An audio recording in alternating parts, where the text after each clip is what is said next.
लागवड ही काळाची गरज आहे याच्यावर मी माझे मत मांडणार आहे. वृक्ष लागवड ही काळाची गरज आहे का? तर लोकसंख्येच्या बसनसुराचे चोचले पुरवता माणूस स्वतःचा कदम काळ कधी उंबसला हे त्यालाही कळाले नाही. अहो, यासाठी मानवाने स्वतःच्या गरजा भागवण्यासाठी स्वतःच्या दृष्टवृत्त्याने स्वतःच्या पायावर धुंडा पाडून घेतला. विकासाच्या नावाखाली उद्योगीकरण, लोहमार्गे, फर्निचर, रस्ते या अनेक कारणांसाठी बेसुमार वृक्षतोड केली. या बेसुमार वृक्षतोडीमुळे झाडे कमी झाली, पावसाचे प्रमाण कमी झाले, जमिनीतली पाण्याची पातळी खोल गेली, त्या ओझोन लेयरचा थर कमी होऊन आज पृथ्वीवरील तापमानात वाढ होत आहे. या सुखलवावींमुळे ध्रुव प्रदेशातील बर्फ वितळून आपल्या दिमाखात उभ्या असलेल्या त्या समुद्रकाठचे सुंदर शहरे पाण्याखाली जाण्याची शक्यता आहे.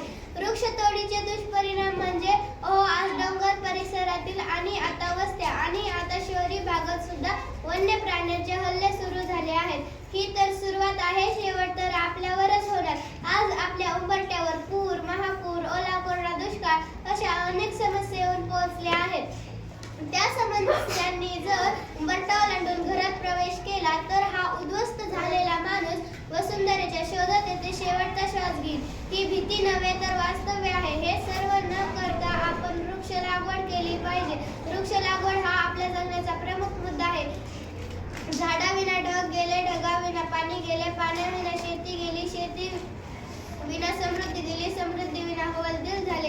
इतके सारे अनर्थ वृक्षतोडीने केले. निसर्ग हा म्हणू नको पला, जाणीव त्याची ठेवा. त्यासाठी संदेश हा झाडे लावा, झाडे लावा.